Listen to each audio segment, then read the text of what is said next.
आप सभी लोगों का बहुत-बहुत धन्यवाद करता हूं कि आज की मीटिंग में आप सभी लोगों ने अपनी प्रेजेंस दर्ज करी है। और सेकेंडली मैं ग्रेट महागुरु जी श्री माधव सर का बहुत-बहुत धन्यवाद करता हूं कि महागुरु जी ने मुझे मौका दिया आप लोगों के बीच में कुछ अपनी बात रखने का। और आज जो कुछ भी मैं बोल पा रहा हूँ या जो कुछ भी सुन पाया हूँ, महागुरु जी श्री माधव सर का आशीर्वाद है। महागुरु जी के आशीर्वाद की वजह से आज जो कुछ भी मैं यहाँ तक पहुँचा हूँ, चाहे वो कोई भी रिकॉग्निशन हो, चाहे कोई भी लेवल हो। और आज मैं माँ गुरु जी को दिल की गहराइयों से बहुत बहुत धन्यवाद करता हूँ। गुरु जी, आपने मुझे इस काबिल समझा कि आपने इतने बड़े बड़े एक से एक दमदार लेजेंड के बीच में मुझे बोलने का मौका दिया। दिल की गहराइयों से आपका बहुत बहुत धन्यवाद। ग्रेट। और सभी दमदार टाइगर्स हैं आज, नो डाउट एक से एक बड़े रिकॉर्ड होल्डर हैं रॉयल ड्रीमर्स टीम के अंदर। खराब हो गया, साथ में मिलकर के काम करने का मौका मिला है। चालू है अभी भी। और किसी का माइक चालू है, डिस्टर्ब कर रहे हैं। एक बार और दोबारा से म्यूट कर देता हूँ।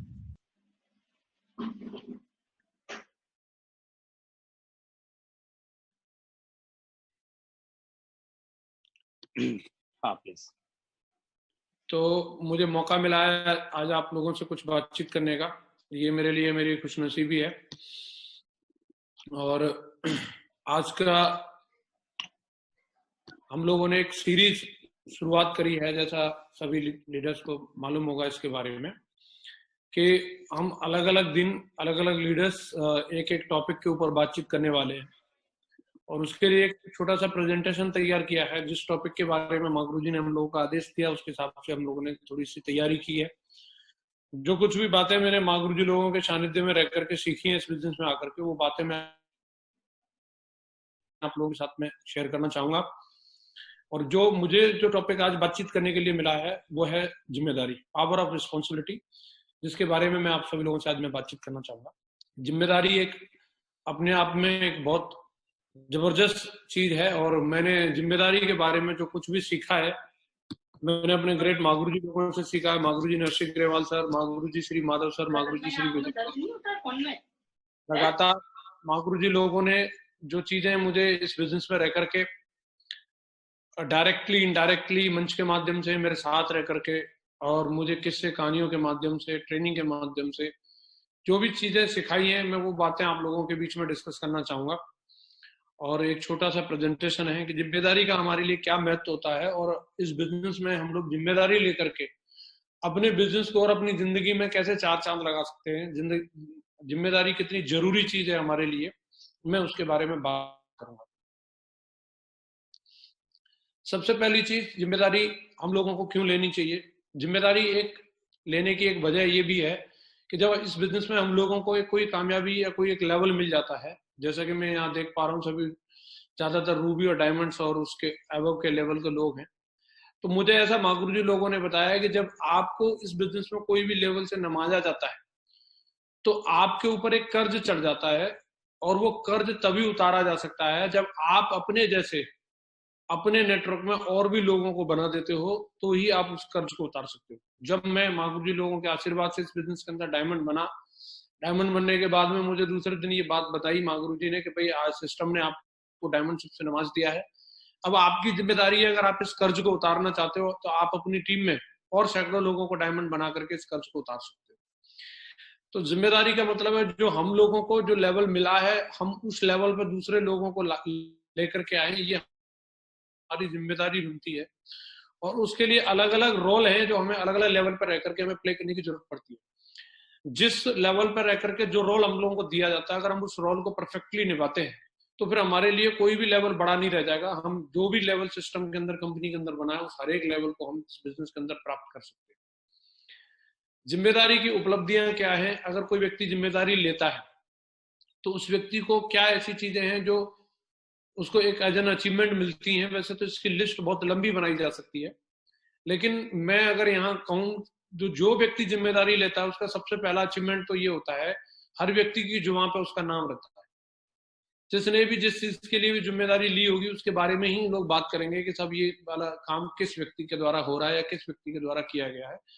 तो जो अपने कंधों पे जिम्मेदारी लेता है उसका हर जगह नाम होता है। जैसा कि हर व्यक्ति की ये चाहत होती है कि मेरा हर जगह नाम हो, हर व्यक्ति ये चाहता है कि मेरे सीनियर मेरा नाम लिया जाए, कंपनी डायरेक्टर्स के द्वारा मेरा नाम लिया जाए, और जब नाम लिया जाता है तो लोगों को बड़ी खुशी मिलती है। तो नाम लिए जाने के पीछे की जो वजह है, नाम लिए जाने के पीछे का जो कारण है, वो एक ही कारण है, जब आप जिम्मेदारी लेते हैं तो डेफिनेटली आपका नाम आएगा, अगर आप जिम्मेदारी नहीं लेते हैं तो नाम नहीं आने वाला। तो ये जिम्मेदारी का सबसे पहला अचीवमेंट है कि आपका नाम हर व्यक्ति की जुबान पे आता है। दूसरी बात, काम करने के बाद आपको एक सेटिस्फेक्शन मिलता है। जब आप जिम्मेदारी लेकर के किसी भी काम को करते हो तो आपको संतुष्टि मिलती है कि हाँ मैं अपना बेस्ट दे रहा हूँ, मुझे जो काम मिला उसके लिए मुझे जो करना चाहिए था, एक संतुष्टि मिल जाए, इससे बड़ी बात क्या हो सकती है। जिम्मेदारी के लिए कहावत है, दुनिया की सबसे बेहतरीन दवा है जिम्मेदारी। एक बार अगर इसे पी लीजिए तो जिंदगी भर थकान आपको महसूस नहीं होने देती। अगर जो व्यक्ति एक बार जिम्मेदारी की दवा पी लेता है वो जिंदगी में कभी भी थक नहीं सकता। तो जिम्मेदारी हमें किन किन चीजों की निभानी चाहिए और किस तरीके से निभानी चाहिए, मैं इसके बारे में आप लोगों से बातचीत करना चाहूंगा। सबसे पहली जिम्मेदारी जो हम लोगों को लेनी है, एक बड़ी टीम बनाने की। ये हमारी सबसे प्राइमरी रिस्पॉन्सिबिलिटी होती है कि हम जब इस सिस्टम के अंदर अगर आए हैं तो ये हमारी सबसे बेसिक जिम्मेदारी है कि हम एक बड़ा नेटवर्क बनाने की जिम्मेदारी लें, और इस कंपनी के अंदर, इस डायरेक्ट सेलिंग इंडस्ट्री के अंदर एक इतना बड़ा नाम रोशन करने की जिम्मेदारी लें कि हर व्यक्ति ये बोले कि अगर टीम हो तो ऐसी। जिम्मेदारी लेनी होगी हमें लोगों को सिखाने की। जो कुछ भी इस सिस्टम के माध्यम से, कंपनी के माध्यम से हम लोगों को सीखने के लिए मिला रहता है, वो सब कुछ अपनी टीम को, अपने लोगों को और अपने साथियों को सिखाने की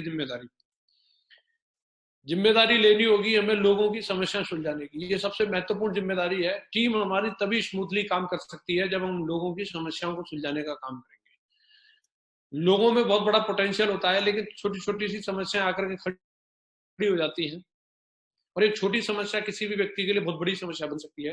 वो व्यक्ति के लिए एक पैर के कांटे की तरह होती है। अगर पैर में जब तक कांटा चुभा रहेगा वो कंफर्टेबली व्यक्ति दौड़ नहीं सकता। आपकी नजरों में हो सकता है वो समस्या छोटी हो, लेकिन आपकी टीम के लीडर के नजरों में वो समस्या बड़ी हो सकती है। एक लीडर होने के नाते हम सब लोगों की ये जिम्मेदारी बनती है कि हम अपनी टीम को एक स्मूथ हाईवे बना करके दें जिसके ऊपर वो दमदारी के साथ में दौड़ सके। जितनी भी समस्याएं आती हैं उन समस्याओं को सुलझाने की जिम्मेदारी हमको खुद से लेनी चाहिए। लोगों को सफल बनाने की। अगर हम इस बिजनेस में अपने आप को ही सफल बनाने के बारे में सोचते हैं तो बहुत बड़ा काम नहीं होगा, लेकिन अगर हम अपने एक लेफ्ट में और एक राइट में दो आईडी को अगर हम गोद ले लेते हैं, दो आईडीज को अगर हम ये मान लेते हैं कि ये मेरी हैं, मैंने इनको अडेप्ट कर लिया है एक तरीके से और मैं इनका लालन पालन करूंगा।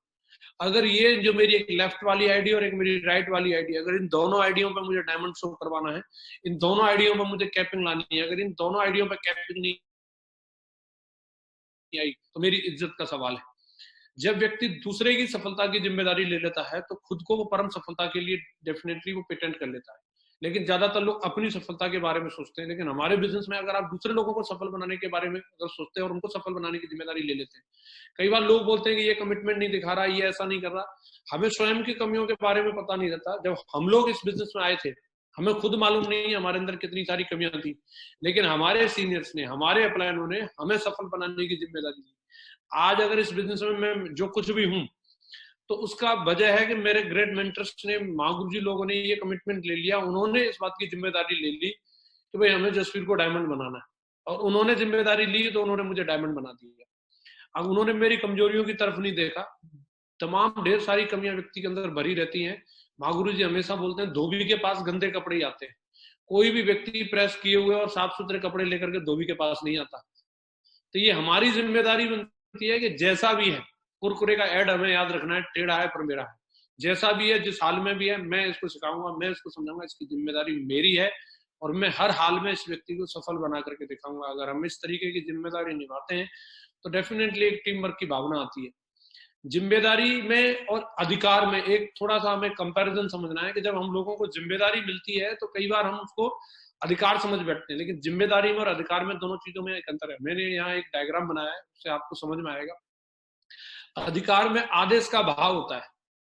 जब आप किसी भी काम को कर रहे हैं और आपके अंदर आदेश का भाव है, इसका मतलब आप अधिकारों का उपयोग कर रहे हैं। लेकिन जिम्मेदारी में सेवा का भाव होता है, वो अधिकारों की बात नहीं करेगा, वो सेवा के मन से कर रहा है तो समझ लो वो जिम्मेदारी को पूरा कर रहा है।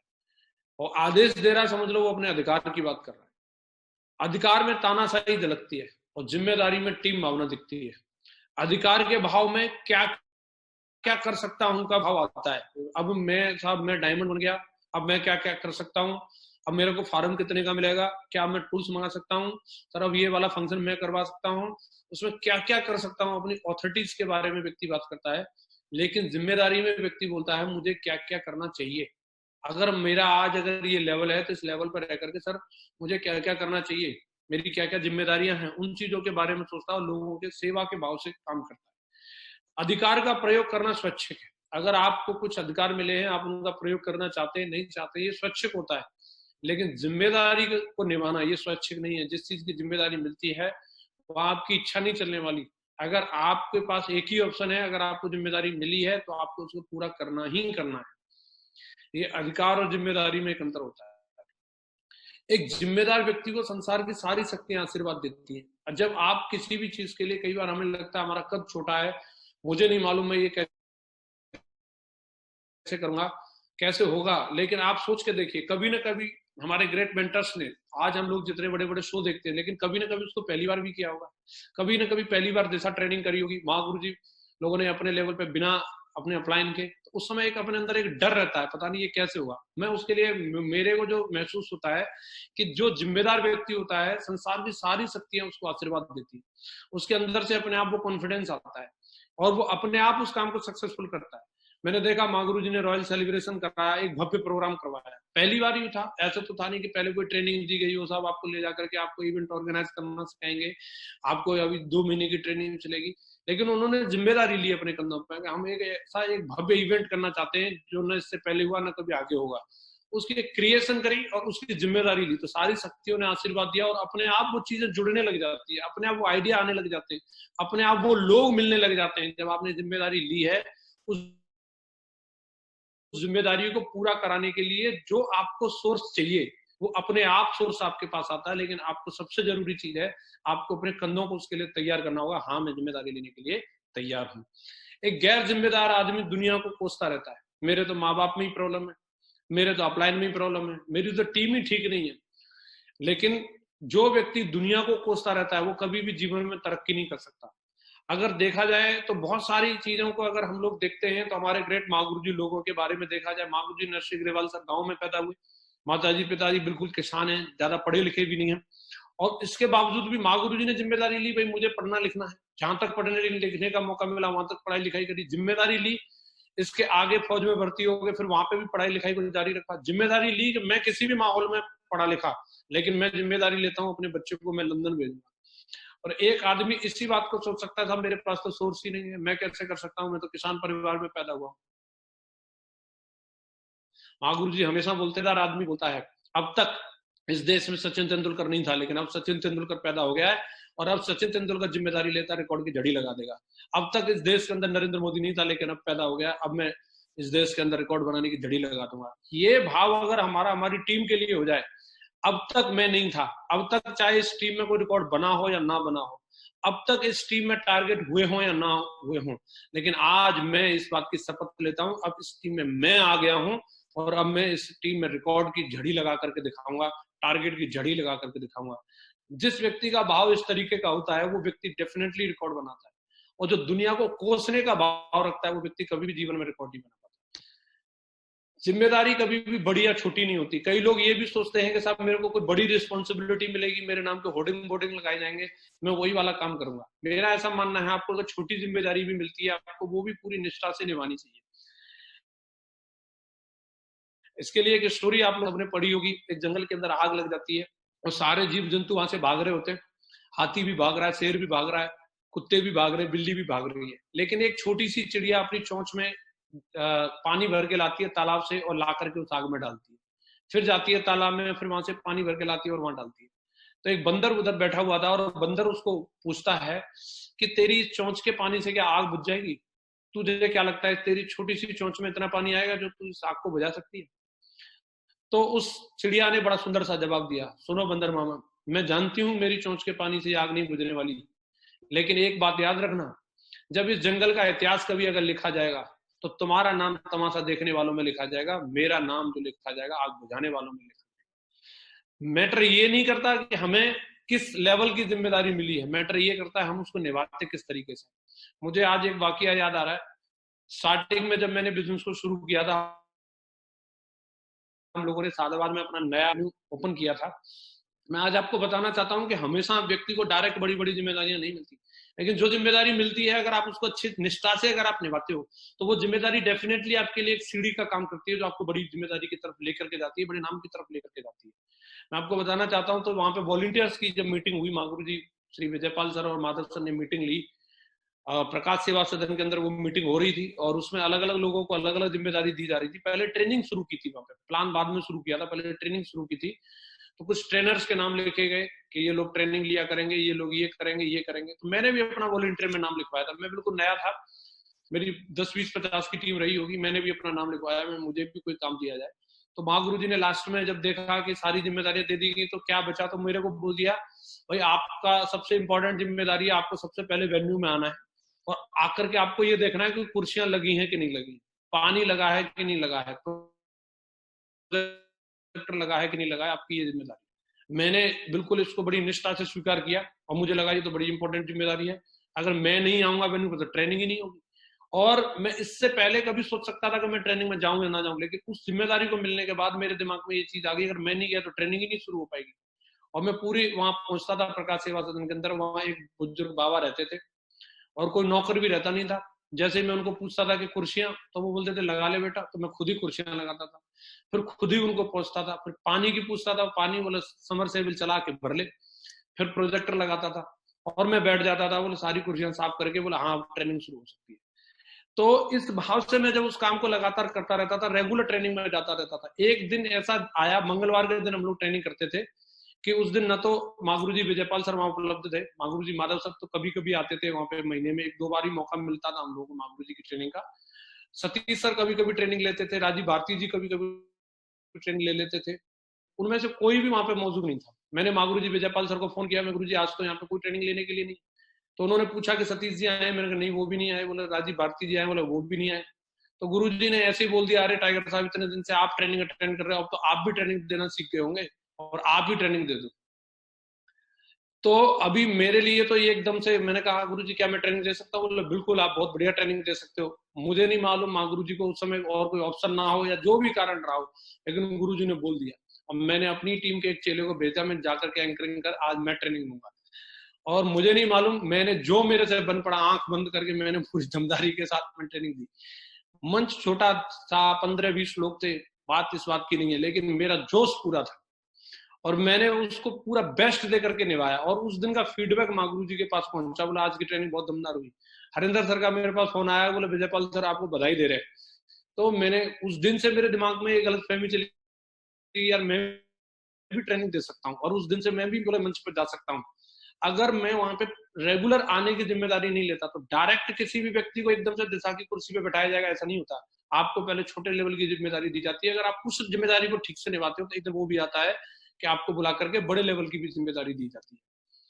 जिम्मेदारी हमें किन किन चीजों की लेनी चाहिए? इंडिविजुअल लेवल पर अगर हम देखें तो हमें 5 प्रकार की जिम्मेदारियों को अपने अपने लेवल पर निभाना चाहिए।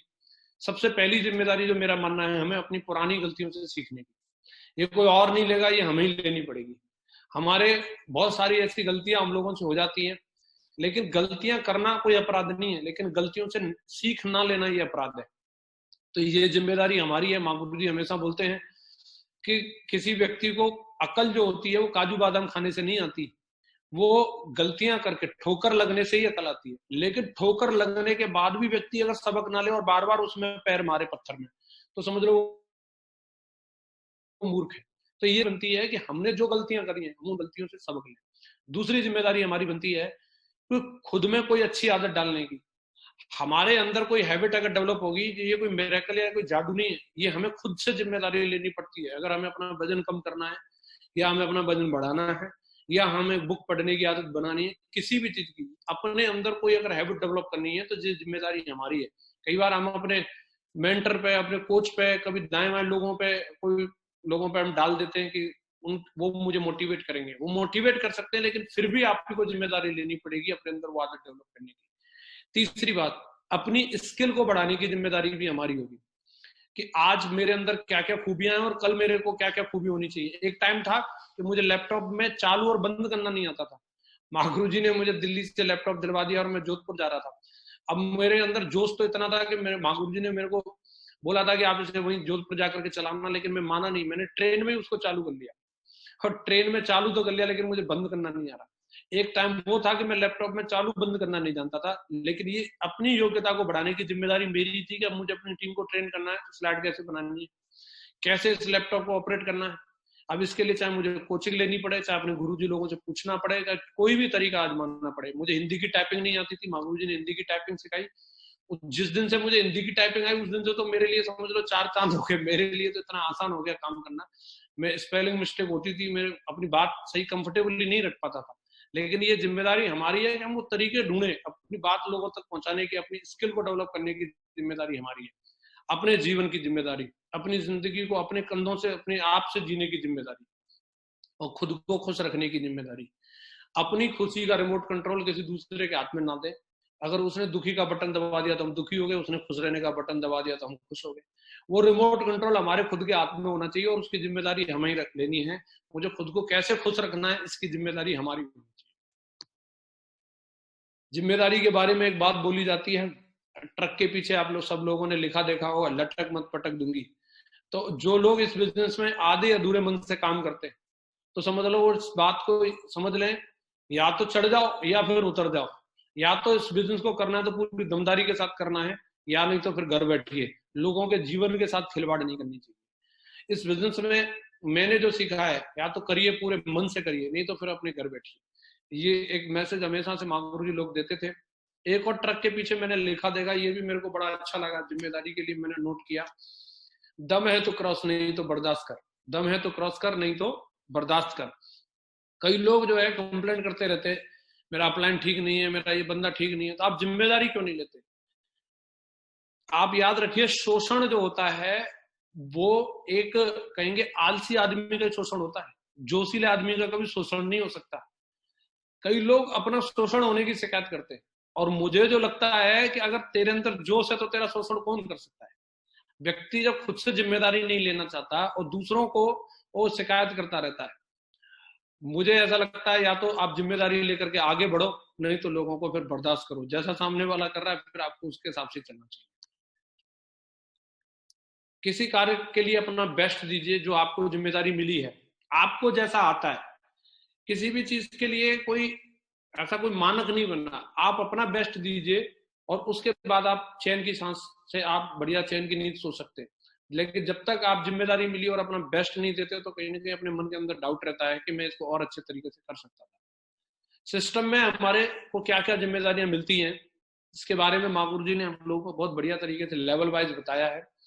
मैं उसके बारे में बताना चाहूंगा। अगर हम अपने सिस्टम के अंदर अपने लेवल वाइज एक एक जिम्मेदारी को सही तरीके से समझ लें और उनको अगर हम निभाने लग जाएं, तो डेफिनेटली हम इस बिजनेस के अंदर बहुत बड़ा काम कर सकते हैं। मैं बात करूंगा यहाँ पे स्टार्टिंग से लेकर के सिल्वर लेवल से लेकर के और आगे रेड क्लब तक की हम लोग जिम्मेदारियों के बारे में बात करेंगे। सिल्वर लेवल के बारे में महागुरु जी ने बताया है, हमेशा अपने पहनावे पर ध्यान दीजिए, आप बदलेंगे तभी आपका व्यवसाय बढ़ेगा। जब तक हमारे ड्रेस कोड के अंदर बदलाव नहीं आएगा, तब तक हमारे अंदर एक कॉन्फिडेंस भी नहीं आता। अपने अंदर कॉन्फिडेंस लाने के लिए अपने ड्रेस कोड पर ध्यान देना जरूरी है, पहली जिम्मेदारी। दूसरा बताया, अपनी टीम के इच्छुक और सचेत, मतलब जो लोग एक्टिव है और जिनके अंदर बिजनेस को काम करने की चाहत है, उन लोगों की लिस्ट बनाना, अपने लोगों को सिलेक्ट करना, ये भी हमारी जिम्मेदारी है। अपनी टीम के साथ और अपने आप से स्वयं ईच वन टच 10 फॉर्मूले पर काम करना। कई लोग क्या करते हैं, दूसरे लोगों को सिखाते हैं, बोले आज एक मैं नया फॉर्मूला सीख के आया हूँ। पहले किसी भी फॉर्मूले पर खुद से काम करने की हमें जिम्मेदारी लेनी है। जैसे कि यहाँ बताया ईच वन टच 10 के बारे में, जब तक हम 10 लोगों से ना मिलने तब तक घर नहीं जाना। ये जिम्मेदारी अगर हम सिल्वर लेवल पर अगर हम निभाते हैं तो हमारा बिजनेस हमेशा अपसाइड जाएगा। अपने प्रतिदिन कार्य की रिपोर्टिंग अपने अपलाइन तक पहुंचाना। रिपोर्टिंग इस बिजनेस के अंदर बहुत महत्वपूर्ण काम है। आप कॉल करके या एसएमएस के द्वारा आप अपने अपलाइन तक रिपोर्टिंग पहुंचा सकते हैं। हर सप्ताह जो भी ज्वाइन होने वाले हमारे साथ में एसोसिएट हैं, उनकी हर हाल में FIM करना या किसी दूसरे लीडर के द्वारा करवाना। ग्रुप मीटिंग का आयोजन करना और उसमें बढ़ चढ़ करके हिस्सा लेना। वेन्यू पर होने वाली हर मीटिंग ट्रेनिंग का हिस्सा बनना। और अपनी टीम को भी बढ़ चढ़ करके उसका प्रमोशन करना सिल्वर लेवल के लीडर की जिम्मेदारी होती है। अपनी टीम के ज्यादा से ज्यादा लोगों को कोर बनाना। कोर का मतलब महागुरु जी ने बहुत अच्छे तरीके से बताया। कोर का मतलब ये नहीं है कि आप उसको 3 दिन 4 दिन की ट्रेनिंग दे दें और उसको रट्टा मार करके अपना ज्ञान प्रवचन और वो उनको श्लोक सुना करके भेज दें। कोर का मतलब है आप किसी भी माध्यम से उस व्यक्ति को इतना ट्रेंड कर दो कि वो व्यक्ति अकेला जाकर के किसी को प्लान दिखा के डीडी निकाल के ला सके, फिर उस डीडी को भेज के ग्रीन करा ले और ग्रीन करा के उसका पैकेज या तो मंगा ले या फिर मतलब जाकर के कलेक्ट कर ले। अगर आप किसी व्यक्ति को इतना ट्रेंड कर देते हैं समझ तो वो व्यक्ति कोर बन गया। महागुरु जी ने बहुत बढ़िया प्रैक्टिकल चीज के बारे में बताया और आगे बताया, याद रखिए इस व्यवसाय में दुनिया के महानतम व्यवसाय में से एक है। इस बिजनेस को अगर आप बहुत बड़े लेवल पे करना चाहते हैं तो आपकी सोच बहुत बड़ी होना जरूरी है और सोच बड़ी करना ये हमारी स्वयं की जिम्मेदारी है। इसके लिए कोई टैबलेट नहीं मिलती कि आप 2 टैबलेट खा लो और आपकी सोच बड़ी हो जाएगी, ये आपकी स्वयं की जिम्मेदारी बनती है। सिल्वर लेवल के लीडर की जिम्मेदारी बनती है वो कार्डिनल रूल को समझे और उनको अमल में लाए, और आगे जिम्मेदारी बनती है वो अपने प्रोडक्टिव टाइम को बढ़ाए। इस लेवल पर रह करके प्रोडक्टिव समय बढ़ाना, आपको ज्यादा से ज्यादा प्लान और ज्यादा से ज्यादा फॉलोअप, इसी से आप अगले लेवल पर जाएंगे। आपकी सबसे इंपॉर्टेंट जिम्मेदारी है कि आप बाकी चीजों में, चिंता में या इधर उधर की चीजों में अपना समय बर्बाद न करें, प्लान और फॉलोअप पे अपने समय को ज्यादा से ज्यादा लगाएं। बात आती है आगे गोल्ड लेवल की। गोल्ड लेवल की जिम्मेदारियों में महागुरु जी ने आगे बताया है, गोल्ड लेवल इस बिजनेस का एक बहुत ही महत्वपूर्ण लेवल है और इस लेवल पर रह करके व्यक्ति को क्या क्या जिम्मेदारियों को निभाना चाहिए। सबसे पहली चीज, आप इस लेवल पर रह करके ग्रुप मीटिंग का बहुत अच्छे से फायदा ले सकते हैं। ये बहुत ही शानदार लेवल है जिस लेवल पर रह करके ज्यादा से ज्यादा ग्रुप मीटिंग की जा सकती है, और जो गोल्ड लेवल पर रह करके व्यक्ति सबसे ज्यादा ग्रुप मीटिंग करता है उसका बिजनेस बहुत तेजी से आगे बढ़ता है। इस लेवल पर रह करके एक्साइटमेंट बहुत जरूरी है, फॉर्मल ड्रेस में रहना और हर मीटिंग और हर ट्रेनिंग को पूरी दमदारी के साथ प्रमोट करना। इस लेवल पर रह करके आपकी जिम्मेदारी बनती है कि आप अपने इर्द गिर्द के स्टार परफॉर्मर्स को वॉच करें, उनको देखें कि वो लोग ऐसा क्या कर रहे हैं अपने बिजनेस को बढ़ाने के लिए, क्योंकि ये वो लेवल है जब आपके पास भी सैकड़ों की टीम है और एक से एक टैलेंटेड लोग आपकी टीम में हैं। आपकी जिम्मेदारी बनती है कि आप अपने नेटवर्क में उन लोगों को देखिए जो आपके कोलैग में हो या आपके डाउनलाइन में हो या कहीं पे भी आपके अपलाइन में हो, जो बेस्ट परफॉर्मर हैं वो ऐसा क्या कर रहे हैं और उन कामों को कॉपी करो, उनको ऑब्जर्व करना और अपनी टीम में उन चीजों को लागू करना। ये गोल्ड लेवल की जिम्मेदारी है। अपने अपलाइन के साथ में हमेशा संपर्क में रहना, अपनी टीम के 10 लोगों से डेली कॉल करना और इस लेवल पर रह करके बहुत महत्वपूर्ण हो जाता है। अपनी इनकम का 50 से 70% पैसा अपने बिजनेस को डेवलप करने के लिए लगाना, ये बहुत जरूरी है।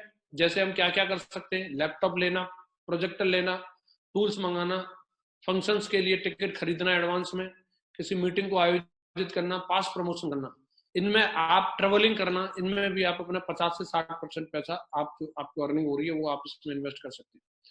3 कार्डिनल रूल को समझते हुए अपने बिजनेस को आगे बढ़ाते रहना और महीने में एक बार अपने अपलाइन से कोड ट्रेनिंग का आयोजन कराना। कभी भी आपको ओवर कमिटेड नहीं होना है। लक्ष्य निर्धारित करते समय अपने अपलाइन के साथ में सुझाव जरूर लें। कई बार लोग एक्साइटमेंट में आकर के तुरंत सेट कर लेते हैं मुझे स्कॉर्पियो लेनी है, तो आपको जब कोई भी टारगेट आप सेट कर रहे हैं या आप कोई भी चीज के बारे में आप अपनी गोल बुक पे लिख रहे हैं तो आप अपने एक्टिव और सक्सेसफुल अपलाइन से एक बार सलाह जरूर लें।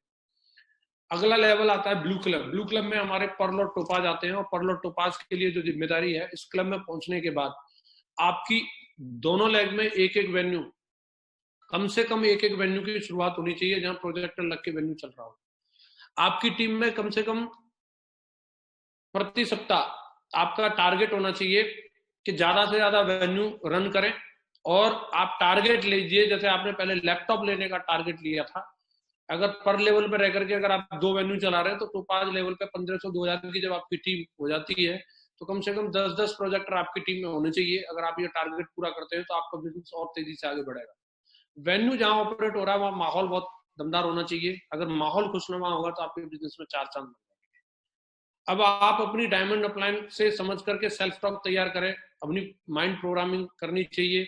मानसिक विकास के लिए आपको किताबों का सहारा लेना चाहिए। जैसे माँ गुरु जी ने यहाँ कुछ किताबों के बारे में सलाह दी है, जैसे अति प्रभावकारी लोगों की 7 आदतें, मुश्किल काम सबसे पहले करें। ये 2 किताब के बारे में माँ गुरु जी ने, और भी कई किताबें जीता आपकी वगैरह जो बुक्स है जो आप इस लेवल पर रह करके पढ़ सकते हैं। समय के साथ लेवल को बढ़ाना और लेवल के हिसाब से अपनी पर्सनैलिटी को डेवलप करना, ये दोनों चीजों के बारे में हमें ध्यान देने की जरूरत है। टाइम टू टाइम अपने लेवल को चेंज करना और लेवल के हिसाब से अपनी पर्सनैलिटी को डेवलप करना, ये 2 चीज अंडरलाइन की जा रही है यहाँ पे, इनको हमें ध्यान में देना है। आपके रेड क्लब और डायमंड क्लब अपलाइन के द्वारा सुझाई हुई किसी भी एक्टिविटी के लिए, जैसे दिशा वर्कशॉप है या कोई भी वर्कशॉप और भी कोई एलडीपी है, उसके लिए बढ़ चढ़ के आपको प्रमोशन करना है। अपनी मेंटरशिप को चुने और उनकी गाइडलाइन में रह करके काम करें। एक कोई कोच होना और उसकी गाइडलाइन में रह करके काम करना। टीम की जिम्मेदारी स्वीकार करें, कठिन निर्णय लें, जैसे कहीं आउट ऑफ टाउन जाकर के बिजनेस को बिल्ड करना, नए नए शहर बिल्ड करना है, इस लेवल पर रह करके आप डेफिनेटली ये डिसीजन ले सकते हैं। और कार्डिनल रूल को कभी भी नहीं भूलना है, चाहे वो आपका लेवल कुछ भी हो, चाहे आप क्राउन एम्बेसडर हो जाए तो भी कार्डिनल रूल का हमेशा पालन करना है। अगला आता है आपका रेड क्लब। इस क्लब में आने के बाद आपकी जिम्मेदारी है, रेड क्लब में आपका अपना आना एक बहुत बड़े गौरव की बात होती है, एक बहुत ही सम्मानीय लेवल होता है रेड क्लब में आना। यहाँ आपके पास टीम भी हजारों में होती है और उसके हिसाब से उसको आगे विकसित करना और खुद को विकसित करना आपकी जिम्मेदारी है। इस लेवल पर रह करके आपको 3 पावर्स को समझना, power of submission, power of unity और पावर ऑफ स्पोकन वर्ड। ये 3 पावर्स का इस्तेमाल करना और उनको अमल में लाना बहुत जरूरी हो जाता है। इस लेवल पर रह करके कई लोग ईगो के शिकार हो जाते हैं, वो यूनिटी को खत्म करके वो अपने अलग अलग गैंग बनाने लग जाते हैं। वो गैंग ना बना करके हमें सिस्टम के साथ में अटैच रहना है। इस लेवल पर रह करके बुक पढ़ने की आदत को हमें बहुत ज्यादा डेवलप करने की जरूरत है, क्योंकि लोग आपको प्रमोट करने वाले हैं और आपकी उस लेवल के हिसाब से स्किल होनी चाहिए कि लोग जब आपको प्रमोट कर रहे हैं तो आप ऐसे उदाहरण या इस तरीके की चीजें लोगों के सामने पेश कर सके जो लोगों को सोचने पर मजबूर करें। इस लेवल पर रह करके आपको माइंड प्रोग्रामिंग की ताकत को समझना है। पढ़ने के लिए किताबें भी सजेस्ट करी हैं, आपके अवचेतन मन की शक्ति, मेरा चीज किसने चुराया, इस तरीके की किताबें आप इस लेवल पर जरूर पढ़ें। अपने ड्रेस कोड पर ध्यान दीजिए, क्योंकि आपका लेवल रेड कलर का लेवल है, आपको टिप टॉप रह करके ही रहना चाहिए हमेशा। लोग अब आपको एज एन सीनियर एक्सेप्ट करने लगे हैं और जब ड्रेस कोड अच्छा रहता है तो आपका मोरल भी हाई रहेगा। अब आपका लगातार मासिक जो प्रमोशन प्लान है और ट्रेनिंग है उस पर आपको विशेष करके ध्यान देना है। हर महीने कोई ना कोई एक प्रमोशन प्लान, हर महीने कोई ना कोई प्रमोशन ट्रेनिंग डेफिनेटली आपके लेवल पर होनी चाहिए। इस लेवल पर रह करके आप अपने डायमंड अपलाइन के साथ में बैठ करके अपनी प्लानिंग, नेक्स्ट अपनी डायमंडशिप आपकी कब होने वाली है अपनी स्वयं की, उसकी प्लानिंग अवश्य करें। अपनी टीम में डाउनलाइन और अपलाइन के साथ में जोड़ी बना करके काम करें और अच्छे तालमेल बिठाएं, इस रेड क्लब की ये निशानी होती है। अपनी मेंटरशिप, अपने अपलाइन को प्रतिदिन रिपोर्टिंग करना, ऐसा ना सोचे मैं तो रेड क्लब में हूँ अब तो मैं तो खुद ही रिपोर्टिंग लेने वाला हूँ। चाहे आपका लेवल कुछ भी हो, लेकिन आपको किसी न किसी माध्यम से, चाहे एसएमएस करके या कॉल करके, आपको अपने अपलाइन को डेफिनेटली रिपोर्टिंग देनी चाहिए। रनिंग वेन्यू है, वहां पर जा करके आपका टारगेट होना चाहिए कि कम से कम 4 वेन्यू आपके लेफ्ट में और 4 वेन्यू कम से कम आपके राइट में रन कर रहे हो। ये आपका मिनिमम टारगेट होना चाहिए। अपने प्रोडक्टिव टाइम को बढ़ाएं, आपका समय इधर उधर की चीजों में ना जाए, आपका समय ज्यादा से ज्यादा प्लान और ज्यादा से ज्यादा प्रमोशन ट्रेनिंग में आपका समय लगना चाहिए। इसके अलावा भी और भी बहुत सारी जिम्मेदारियां हमारे लेवल पर रहती हैं। समय समय पर आपके अपलाइन के द्वारा जो भी जिम्मेदारी आपको सुझाई जाती है, अपलाइन के माध्यम से जो जिम्मेदारी आपको दी जाती है, आपको उस जिम्मेदारी को निभाना है। एक चीज मैं यहाँ पे क्लियर करना चाहूंगा, जिम्मेदारी का मतलब पद से नहीं है। कभी भी अगर हम लोगों को किसी चीज की जिम्मेदारी दी जाती है तो कभी भी हमें ये नहीं सोचना चाहिए अब मेरा लेवल बहुत ज्यादा बढ़ गया। कई लोग किसी चीज में अगर एक्टिव और समझदार होते हैं और उनको उस चीज से रिलेटेड जिम्मेदारी दी जाती है तो कई बार वो इस तरीके की ईगो का शिकार हो जाते हैं, वो बीच के अपलाइनों को बाईपास करने लग जाते हैं। सम्मान सबका बना करके रखना है। जिम्मेदारी आपको बड़ी जरूर दी गई है, लेकिन घोड़े पे सवार नहीं होना है। आपका पद और अपने लेवल का हमेशा ख्याल रखना है। जिम्मेदारी मिली है उसे पोलाइटनेस के साथ में उसे निभाना चाहिए। एक बात और जिम्मेदारी के लिए बोली जाती है, जिम्मेदारी दी नहीं जाती, जिम्मेदारी ली जाती है। इसके लिए कोई आपकी ताजपोशी नहीं की जाएगी, आपको बुला करके आइए युवराज आज आपका राज तिलक होना है। ये आपको अपने कंधे मजबूत करने होते हैं और एज एन अपॉर्चुनिटी आपको स्वीकार करना है। जब भी आपको मौका मिले आप उसको अच्छी नेक नियत के साथ उस जिम्मेदारी को निभाएं। लीडरशिप के लिए 4 रूल बताए जाते हैं और ये भी जिम्मेदारी से संबंधित हैं। ये हम लोगों ने ट्रेनिंग के माध्यम से सीखने का मौका मिला। मैं जरूर इसके बारे में चलते चलते अपनी 2 मिनट में बात क्लोज करूंगा और इसके बारे में बताना चाहूंगा। अपने भीतर के विद्यार्थी को कभी मरने न दें। लीडरशिप का सबसे पहला रूल ये बताया है कि हमेशा सीखने की चाहत रखें, जो भी सीखने का मौका मिलता है उसे हमेशा सीखते रहिए। दूसरा रूल बताया है, अपने किसी भी एक काम में आप ऐसे निपुण हो, एक ऐसी आपकी स्पेशलिटी होना जो बहुत जरूरी है। हम ऑलराउंडर बने ना बने, लेकिन स्पेशलिस्ट जरूर बने। और तीसरी लीडरशिप की क्वालिटी बताई है कि दूसरे लोगों को भी उस चीज को सिखाएं। हमेशा अपने सीक्रेट को दबा के रखने से वो सड़ जाएंगे, कोई फायदा नहीं होने वाला। जितने आप अपने सीक्रेट्स को दूसरे लोगों के साथ बांटते हैं, भगवान श्री कृष्ण ने भी गीता का ज्ञान उनके अंदर था, लेकिन अगर वो अपने अंदर ही लेकर के चले जाते तो आप सोचिए इतने महान ज्ञान से हम सब लोग वंचित रह जाते। तुलसीदास जी के अंदर इतनी सारी नॉलेज थी, लेकिन अगर वो महाकाव्य की रचना नहीं करते तो रामायण जैसे महाकाव्य से हम लोग वंचित रह जाते। तो ये दूसरे लोगों को सिखाना वो हमेशा आपके ज्ञान को अमर बना देता है।